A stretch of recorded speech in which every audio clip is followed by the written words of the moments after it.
It's time once again to step out, step up, and step into the Coming Out Lounge, a safe space to be you and your truth with coming out coach Rick Clemens. Rick's expertise in the coming out process has helped hundreds of men and women ignite their inner desires to powerfully step out of the closet and into the light of living authentically as gays and lesbians.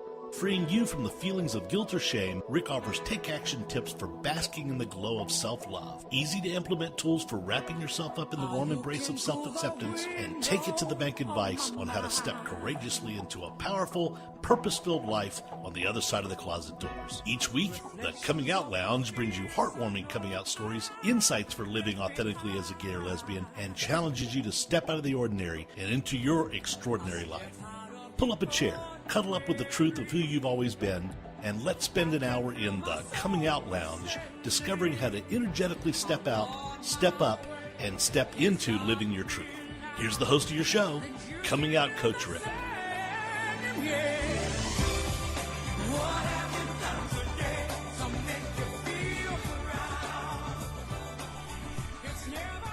Hello, Closet Busters. It's time once again to stop the closet dwelling and to step out, step up, and step into living your powerful truth. And that powerful truth can also be something that may not be the truth you were actually expecting when you gave birth to your little girl. In fact, my guest today probably uttered the words, "Oh, my beautiful baby girl," and no more loving words are ever uttered than those that a mother or a father says when they get to hold and see their newborn baby girl the first time.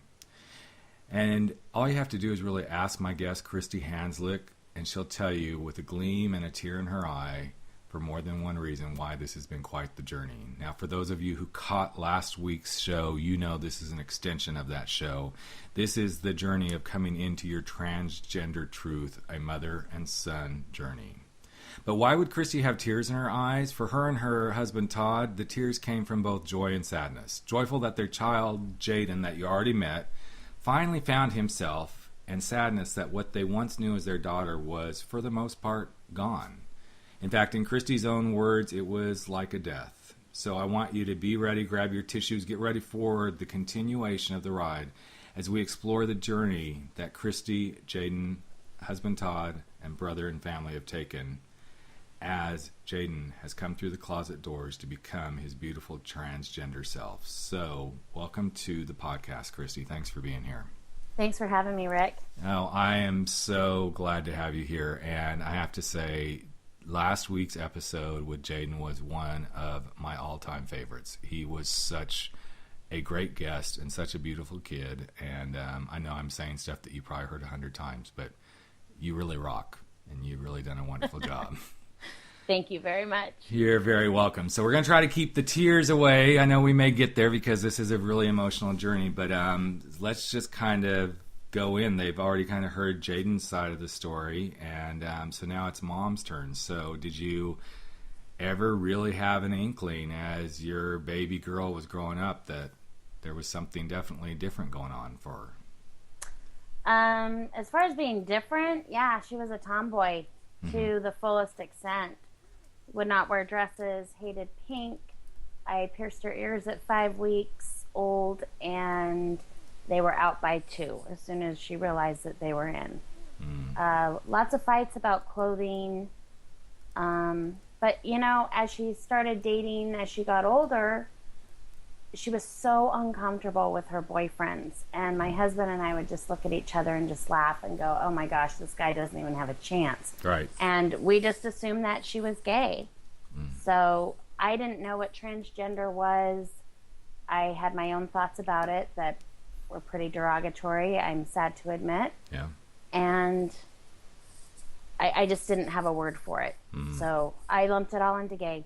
Yeah. And I think this is very common. I mean, you do a lot of work right now with a lot of parents going through this journey. And I know when you and I have talked about this before, when this was happening for you, one of the frustrations was there wasn't a lot of information out there and a lot of how-tos on how for parents to go through there, was there? There wasn't. There was a lot of very, very scary statistics, and that's not the life you want for your child. You have all these things that you think they're going to do, and then you find out that they could be killed or beat up or just horrific things. And so it's terrifying. It's a terrifying thing to find out. Well, it's very terrifying, and I know in the work that I do, and for those of you listening, both Kristie and I do a lot of work with PFLAG, and it's a beautiful advocacy organization, and one of the scary statistics is, and I'm going to pull from what I think is the newest I have, you probably have more because you do this work really closely, have a transgender son. I want to say the statistic I've heard is 40 to 60% of transgenders end up committing suicide. Yes. Yeah. It's a lot. That when you take a population and you go, okay, for every 100 transgenders, that means anywhere from 40 to 60 of them will not survive. That's a huge number of our humanity that gets taken out of the population every year. So obviously that was probably something that was very scary for you, is will my child end up taking her own life? And of course then you had all of societal stuff. So what was really your biggest fear for your child at that time? Was it that she would take her own life, or that society was really going to be the problem? Before she came out as transgender, it was the fear of her taking her own life. Mm-hmm. When he came out as transgender, it was more society taking his life. Mm-hmm. I'm just curious, how long did it take you to get used to saying her and then him? That must have been like a struggle just to get those pronouns wrapped around your own tongue. Well, I'll tell you what, it will be 3 years in October. Mm-hmm. And just the other day, Jill slipped out of my mouth. Mm. I still slip with a her or she. We did an event at one of the local colleges about a month ago. Mm-hmm. And Jaden actually introduced himself as my daughter. So it's all very new for all of us. Right. It takes time. And you just have to laugh at it and move on and let it be okay. But I think that's a big testimony to anybody who's going through these journeys, and whether it's gay, lesbian, bisexual, transgender, is the more comfortable you get with it and allow yourself to say, it's just part of the journey. We're going to make some mistakes. We're going to say some things sometimes that aren't quite right, but let's just roll with it. The more successful you're going to be. That's my perspective. It's very, very important to do that. And I think what got me through Jaden's transition was his graciousness, was his ability to allow us as a family to make mistakes, to understand that we're not perfect and we're doing the best that we can. Mm-hmm. And we love him and we want to do this, but we do slip up. Mm-hmm. And to have the graciousness to say, it's okay. Mm-hmm. Well, and I think that's the piece that, being a gay man myself, I had a really hard time with my family and some friends, but mostly my family, not accepting me right out the gate and all this stuff. And I think the hardest part sometimes in our community is to give space to those who are receiving this new information about us. It's really hard to say, okay, I've been preparing for this, and now, guess what? This is who I am. Now you have to accept me and wrap your arms around me. Oftentimes, we're so excited about our own freedom and stepping into our truth that we forget now there's a whole tribe around us that hasn't had any time to prepare for this, and we need to give them space as well. And it sounds like that's exactly what Jaden did, was give you guys some space to really start to process. Yeah, we always said that Jaden was on chapter 12, and we were still reading the foreword of the book. So, I mean, yes, he was super excited, and we're like, I don't know what to do with this information, and it's difficult, and society does need time, family does need time, friends need time, and so the one thing that Jaden and I decided when we both came out as him being transgender was that even though we're the ones going through it personally on that day-to-day basis, yeah, we have to be the bigger people.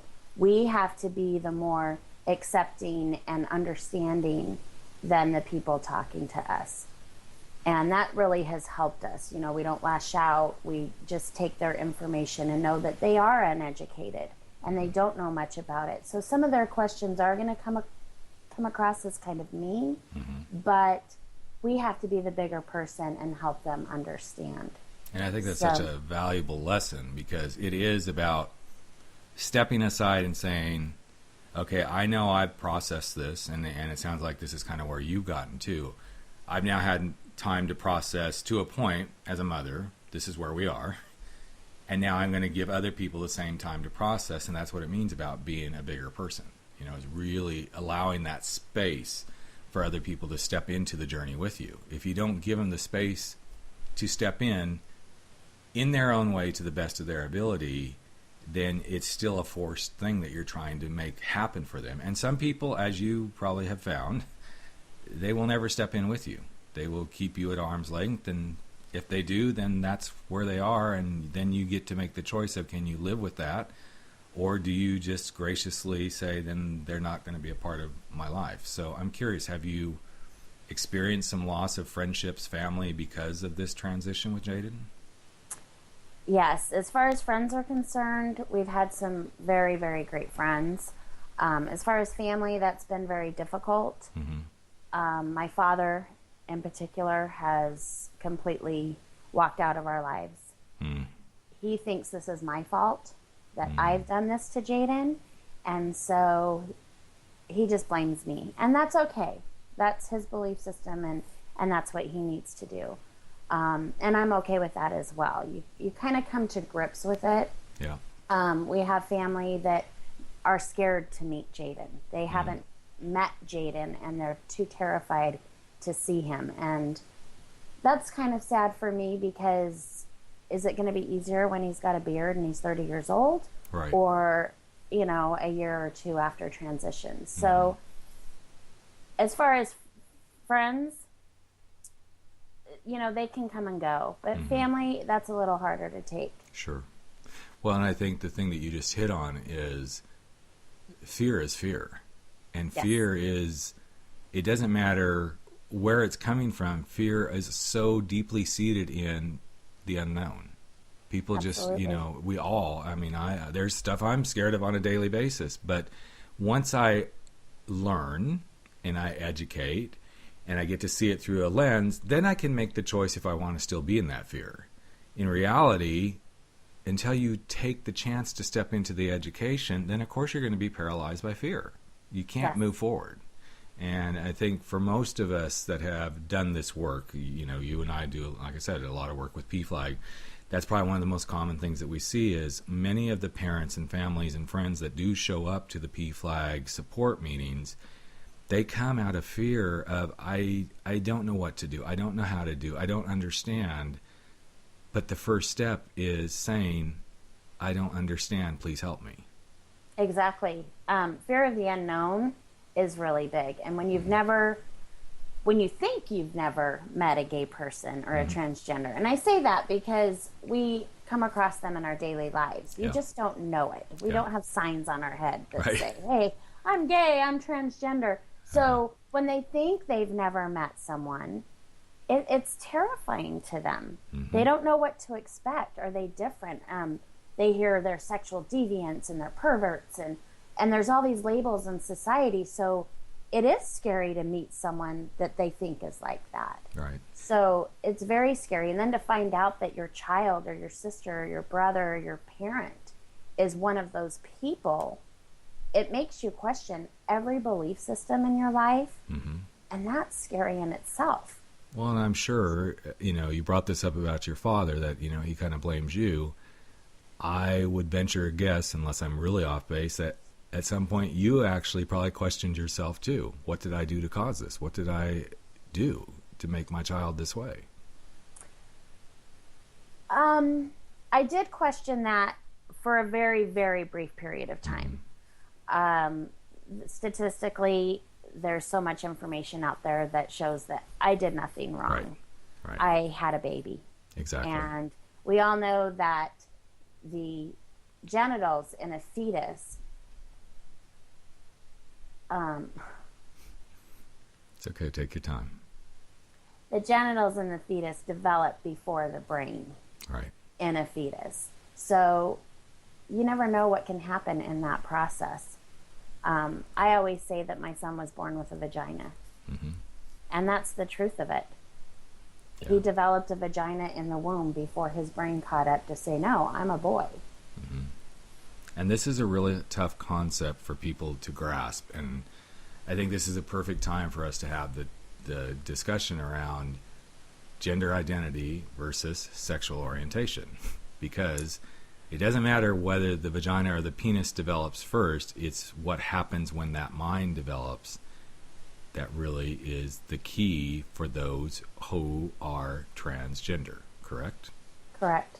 Yeah, it's a biggie. So from a mother's perspective, now that you've really begun to understand this and get it, give the mom's perspective of what is sexual orientation versus gender identity. Sexual orientation is who you're attracted to. Mm-hmm. And that happens on the playground in second grade. You Yeah. pretty much know who you think is cool or cute or whatever. Right. You know that from a very, very early age. So that's your sexual orientation. That's not a choice. That's just who you're attracted to. For me, I'm attracted to men with dark hair. Mm-hmm. I'm not a blonde guy kind of girl. Yeah. So if I can put it in that perspective. Yeah, exactly. I'm right there with you, girlfriend. They got to be dark and furry for me. So there you go. Yeah, we all have our preference. Right. That's our sexual preference. As far as gender identity go, it's how we see ourselves. Mm-hmm. And we know our gender between the ages of 3 and 5. So it's not something that you just decide later on. It's Right. something that's in you, and you come to a realization of it at a very young age. And so I knew I was a girl. I would not like to be a boy. That's my gender identity. I identify as a female. Yeah. I like to have boobs, and that's my thing. For people Sure. with transgender, they look in the mirror, and for my son, he's wanting this big, beautiful, pecked out chest and a hairline going down Mm-hmm. his stomach. He wants a beard, and when he looks in the mirror, he's got this soft baby face, and he's got these big boobs, and it doesn't fit. It's like looking at someone else in the mirror constantly, and it's confusing. Yeah. Well, and Jaden shared so beautifully, his first experience with his breasts and the whole Victoria's Secret visit and all that, and how it was so hard for him because that's not who he knew he was within himself. It just wasn't him. And I think that's a really, it's sad, but not sad like, oh my God, that's horrible. It's just, it's sad because to struggle with that sort of a feeling as a child, let alone as an adult. I mean, if you were an adult and suddenly this started happening, you may have a little more wherewithal to deal with some of this stuff. But a child that's suddenly like looking around the playground going, but I want to look like that. I want to look like him, and I look like this. It's got to be just heart-wrenching. And so as you started to see Jill at that point, going through the Tomboy Stage, did you see any stuff that really was heartbreaking to you about how she was interacting socially, or was she just really, in your mind, the tomboy, and this is just what the tomboys do? I was pretty oblivious. Yeah. That it was just the tomboy thing. She played flag football and basketball, and we had no girls on the street. She hung out with the guys. She was comfortable with the guys. Mm-hmm. The Victoria's Secret thing is probably one of my biggest regrets, and I just want to point that out. Had I known, I mean, I wanted so badly for her to be comfortable in her own skin, and I wanted to help her feel so feminine, because you could just see the uncomfortableness in her body and the questions of if she's developing right. And I thought, gosh, if I got her a beautiful bra and matching panties, and Right. that would be so feminine and make her feel so good. And it was just so humiliating for him. And I regret that, but I've gotten over it, because honestly, you don't know what you don't know. And that's the biggest thing I've learned is I can't go back. I can't change anything I didn't know. Right. And what I think is so beautiful about what you just said is going to hopefully help someone else each time you get to say that. because what you don't know, you don't know. But now, the work you're doing, the life you're living, the speeches and the shares that you guys do in schools and universities and wherever you get the opportunities is about helping someone else go, oh, I get this. I truly get this. And because our society, and I'm going to say something that a lot of people go, no, that's not true, but our society has come accustomed to the gay-lesbian conversation. I didn't say they endorse it. I didn't say we're all the way there yet, but it's become much easier to have. The transgender movement is where the gay-lesbian movement was 30, 40 years ago. It's just now becoming part of the dialogue. It's part of the conversation. And each time we get to do something like a podcast like this or stand on a stage and talk about this, some other mother or father or child will not have to say, my biggest regret. My biggest regret. And at the time, you were doing exactly what any normal mom would do. How can I help my child feel better about themselves, right? That was the whole intent of it. So I think it's interesting to watch what's happening. So I happened to be speaking at a high school a couple of days ago with PFLAG, and we had a transgender member of our community on the panel. And it's very interesting to watch students these days, because one of the questions we always bring up is, okay, how many people in the room know gay or lesbian? And it used to be we'd get a handful of hands that went up. Now it's pretty much the whole room, raises a hand saying. But then when we ask the transgender question, we're back to a handful of people raise their hands.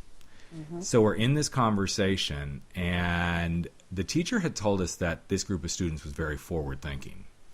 And I thought, okay, well, we'll see. We'll see how forward-thinking they are. I have to say, and I'm not going to say which city this was in, but it was definitely in a more conservative city in lovely California. I have to say I was very amazed by a question a student asked of our transgender on the panel. And it showed how far we're coming very quickly and how our younger generation is able to process and be truthfully in their own thought processes. And when this young man raised his hand and said, I have a question for Christine. And he goes, this is a really hard question for me to ask, but you guys said we can ask you anything, and if you don't want to answer, you won't. But he goes, I just really need to know, do you have a vagina or a penis? And I wanted to stand up and give that kid a standing ovation, because that told me how comfortable that child was in trying to get educated about something that 5 years ago, 10 years ago, even present day, could be considered really taboo to ask a question like that. And I was just so impressed. I was blown away. And I agree with you on a part of that aspect, but on another aspect, Jaden gets asked that quite a bit. I'm sure he does. And to me, it's a little bit offensive because I don't ask you how big your penis is. Exactly. Really, what's in your clothes is really no one's business. Yeah. And so it is a little bit offensive to ask someone. I know you were in a forum where that was allowed. But in day-to-day, I just want to clarify that is really offensive to someone. And that's exactly why I'm sharing this, because I wanted to get into the conversation of some of the stuff to help educate people on what's, I hate to use the word appropriate or politically correct, but what are some of the things that really can help a transgender feel comfortable by not asking? So I know a couple of them. One I just demonstrated. I would never ask that question because it isn't any of my business. No, like you said, it's no more your business to know how big my penis is than me to know what size bra you wear. It's none of my business. Yeah. So I know that's one of the questions that would never happen. I know for some transgenders, the other question that a lot of them will not answer because it's very painful is, what was your name prior to transition? Yes. Now I noticed that Jaden seems very comfortable because when I interviewed him, it came up at least, I think it came up once, and maybe it had been in the pre-interview too, but I didn't get that sense. I also noticed when I was on this panel that Christine went between Christine and Chris several times. So I think it's very personal how that affects people. Is there anything else that you could contribute that, what in your experience that transgenders really don't want to talk about that would be respectful if it wasn't asked of them? I think we hit the top two that I've noticed are just no-nos. Mm-hmm. Just don't ask that. Right. Jaden and I are very open about who he was, but it's very common for Jaden is not a common transgender person. Christine is not a common transgender person. Most people who are transgender live as stealth. And what that means is they're not out. They're not educating. They are just trying to get through this painful transition to being who they are and want to do it quietly with no questions asked. Mm-hmm. So if they're open to you asking questions, that's one thing. Yeah. But just to, you're transgender, well, let me ask you, blah, blah, blah. You want to be very, what would you want to be asked, right. I guess? If someone were asking you questions, would you want people to ask what's in your pants? Right. Well, I'll go there as a gay man. It would be like somebody going, "Oh, you're a gay man, so are you the bottom or the top?" Mm-hmm. What difference does it make? What difference does it make how I like to have sex with my partner or my husband? It's no different than, okay, so, well, Kristie, how do you and your husband like to have sex? It's just you wouldn't ask those questions. I mean, it would be rare that you would ask those questions. Maybe in close friendships you would, but, it's those things that, it is kind of politically correct and appropriate things to ask of people in those scenarios. It's kind of similar, I think, when I interviewed Ryan Salins, who is also a transgender man, and he wrote a book. I'm trying to remember his book name. I interviewed him years ago. One of the things he told me was, if you see a female that you suspect may be transgender male, but you kind of look at them and you can still tell that there may be some breasts there, it would not be appropriate to say, so have you had top surgery yet? Or what degree of surgery or transition are you in? You leave that for them to really say, if they will say they're transgender. And I think that's another part of this conversation. A lot of them, as you said, like to be stealth. So at this point, I know Jaden well enough that I, outside of the realm of this show, I would, and on panels, but if I was walking down the street with Jaden somewhere and we were going out for an evening with, his girlfriend or you guys as a family, I would introduce him. This is my friend Jaden. I wouldn't say anything else. This is my friend Jaden, and I've known him for, a year or two, and boom. I wouldn't have to put the qualifier in, this is my friend Jaden, the transgender guy. Wouldn't be necessary. Exactly.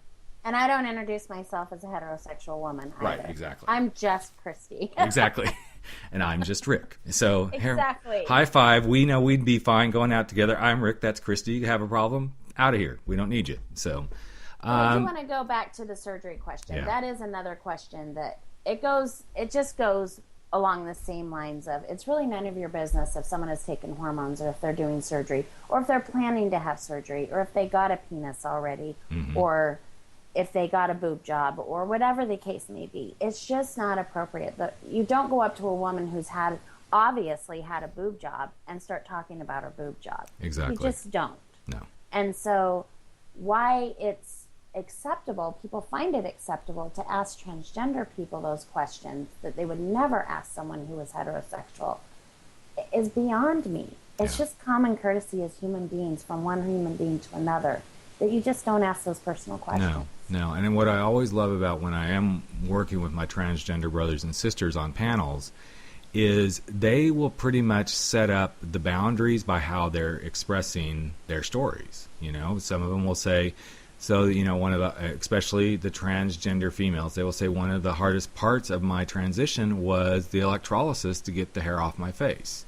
So it gives an indication of what they've gone through. Others will go all the way. So, when I went through the transition, I went fully through the transition. I had upper and lower surgery. I've had the electrolysis.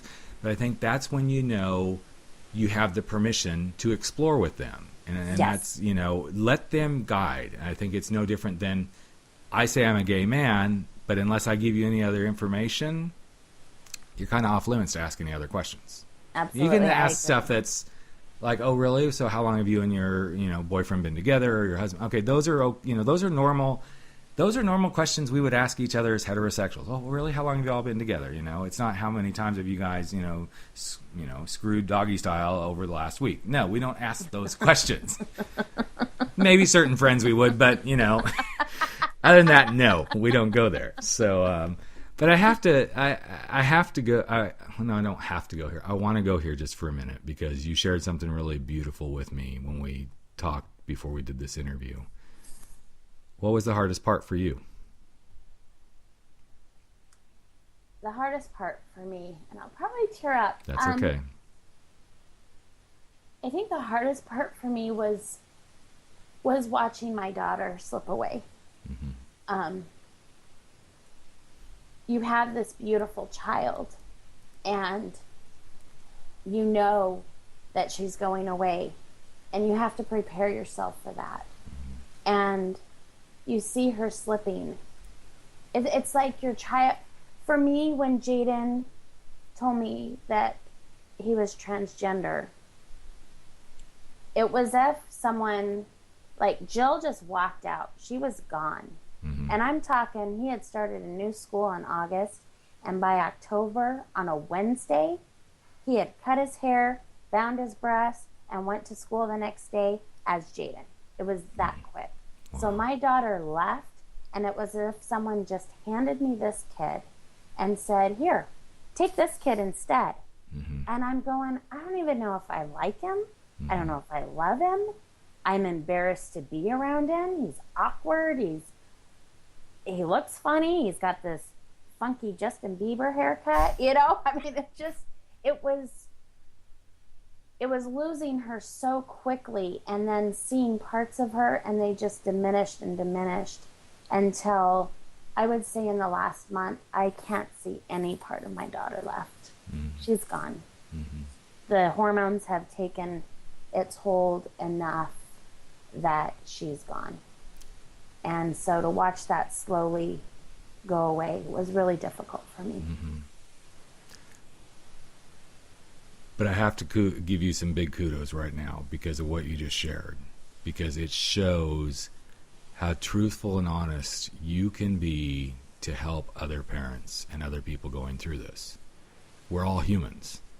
This is not going to be easy if it happens for any of us, no differently than if cancer hits any of us. We're going to have those moments that we're going to feel, why the hell is this happening to me? What's going on with my kid? What happened to that person I knew?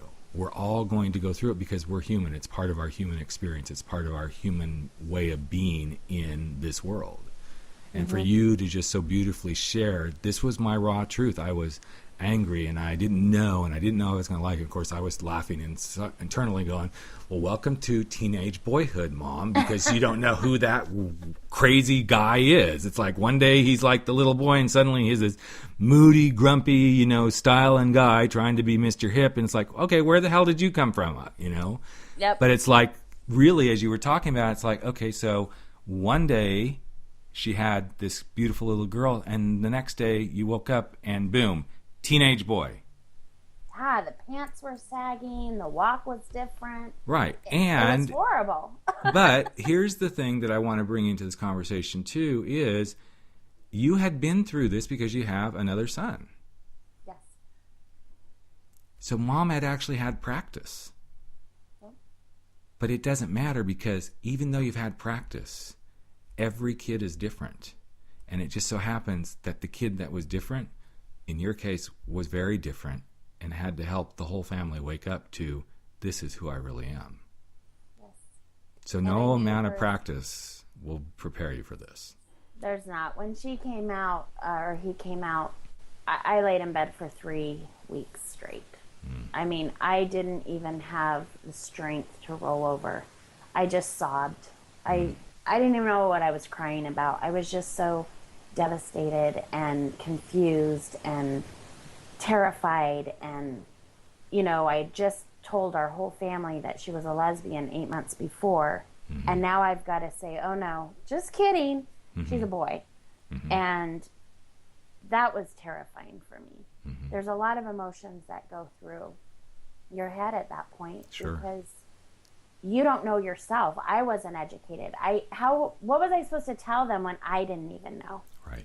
And that's what was so difficult too. Okay, and this is a key point for anyone listening. How do you know what to tell someone else when you don't know yourself? This is the scare. Talk about the fear. That's where real fear is. Because you can't help advocate when you can't advocate yourself. You can't do it. And then suddenly, because these things start to happen so quickly, your child comes out and then they're ready to tell everybody. And for me as a gay man, when I came out at 38, I was like, holler, here we go. I'm so happy to be free. But what I didn't really get at that moment was, okay, I got it about my wife. Yes, I realized this was really screwing up her life. But there were other people I'm like, you know what? This is me. Go with it. And it's too hard because those people have to go figure out how to medicate this. Literally medicate it. I mean, don't take pills, but you have to medicate by getting educated to go through this. Yes. And for so many people, and if there's any parents, family, friends listening to this that are like, I'm really struggling with this, guess what? Welcome to the family. You're not alone. You're not alone by any stretch of the imagination. And I want to touch on that a little bit. Because of my fear, I didn't reach out. Mm-hmm. And I did go through this alone. And if I could talk to any parent out there, I would say, don't go through this alone. Find a support group. Find a therapist. Find someone that you can confide in. Mm-hmm. Some of my fears of not confiding in people was I had friends who had gay kids. Mm-hmm. And I would try and talk to them, and they're like, oh, yeah, I totally get it. And it's like, no, you don't. Mm-hmm. And it was difficult because I didn't know of other transgender parents out there. And so I felt very alone, and I felt like no one would understand if I talked about it. So it was better to be quiet. Yeah. It was better to just try and deal on my own. And there are people out there. Mm-hmm. I'm here.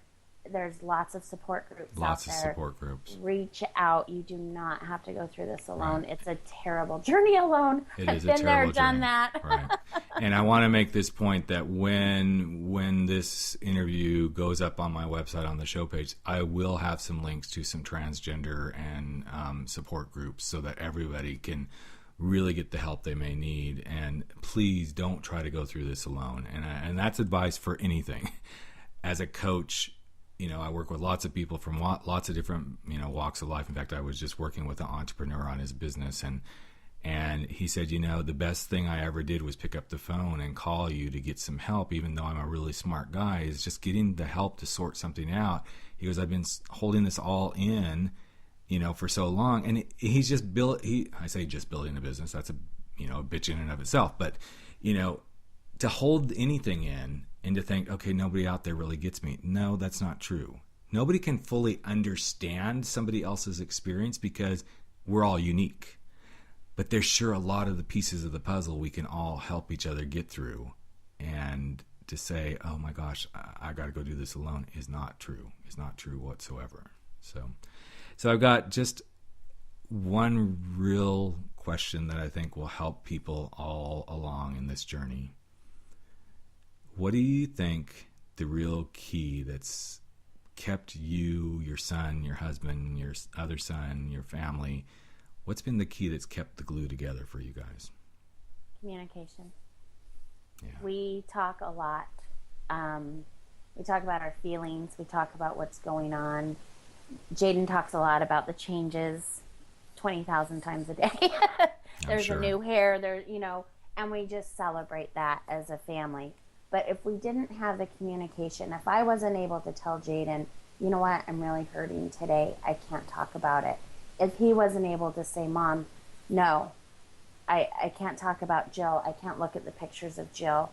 If we weren't able to communicate that and be honest with each other, I think a lot of resentment would have built up and things could have fallen apart very easily. But communicating, ask your child, what's going on with you? How are you feeling?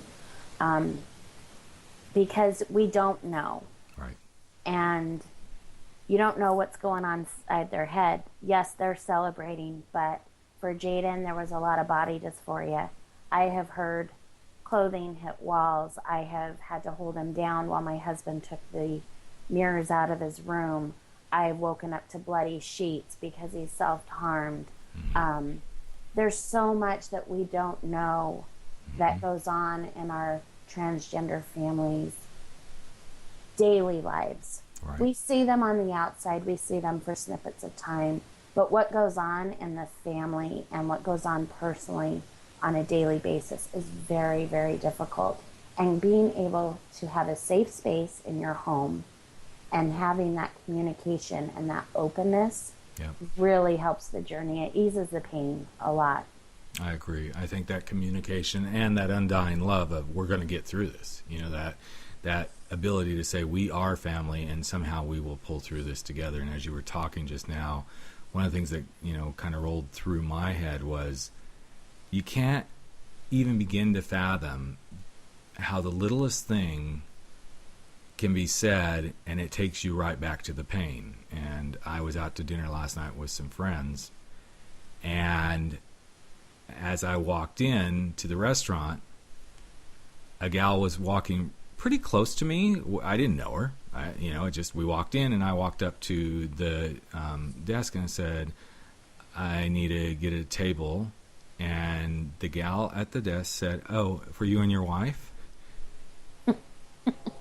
And that sort of stuff doesn't make me mad, but it takes me places that, it's that little comment. I can only imagine for my transgender brothers and sisters and, someone like Jaden, that what it must feel like to know that people may look at you and go, you look a little different.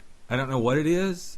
And then once they kind of know, then they go to all those crazy places like, well, so does that mean you like boys, or do you like girls, or, do you have a penis? It's like because you're living this. This is what humans are going to do. They're going to go for, give us the real dirt, and it's got to be really hard. And so, that part of having the safe place and having places where you can communicate and be open is the best medicine for everyone concerned. Everyone to be able to voice their concerns, their opinions, their perspectives. So before we wind things up here, Kristie, first of all, I can't wait to give you a really big hug when I see you the next time, for just you and Jaden both being Me too.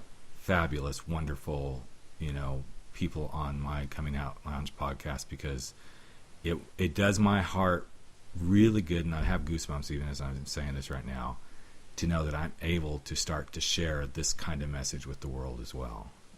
It's so important. But this is the Coming Out Lounge, and as someone who's gone through her own coming out, if you could give, and I know you've given tons of advice already, but if you could give someone who's struggling with this coming out to be a transgender or the parent of a transgender, what would you like to leave the listeners with? You don't have to understand to love. Okay, that's what I call one of those Oprah tweet moments. you don't have to understand to love. Okay, I'm going to send that to Miss Oprah, actually. That's really powerful, and that's really beautiful. And I do really appreciate the time that both you and Jaden have taken out to help me break down some new frontiers with the Coming Out Lounge. I really appreciate it. Can I also mention one last thought on that that I want people to know, is that for people that are transgender, there is no cure for being transgender except transition. Mm-hmm. That's huge. I really want people to understand that. And I want to add on to that. And I'm not transgender. I don't have a transgender child. I actually don't have a dog in this race, other than I have my transgender friends. And you don't have to understand the degree of their transition for them to be transgender. You just have to let them be who they are.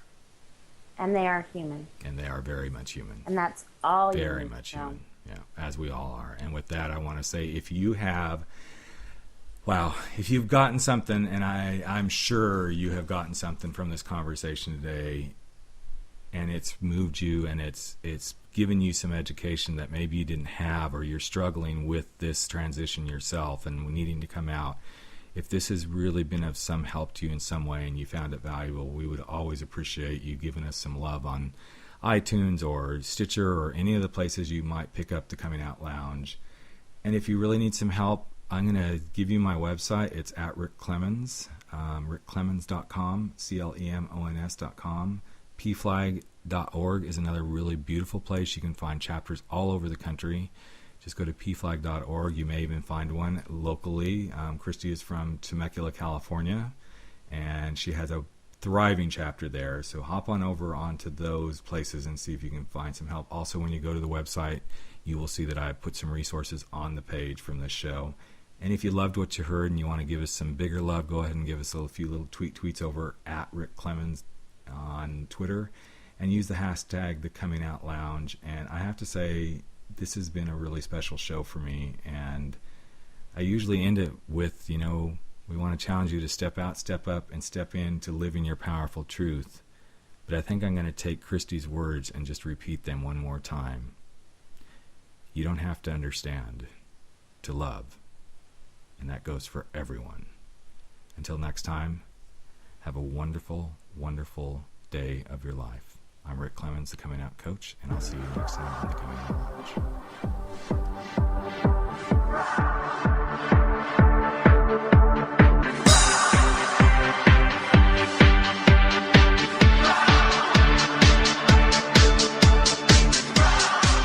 Thank you for joining us today with the Coming Out Lounge with your host, Rick Clemens.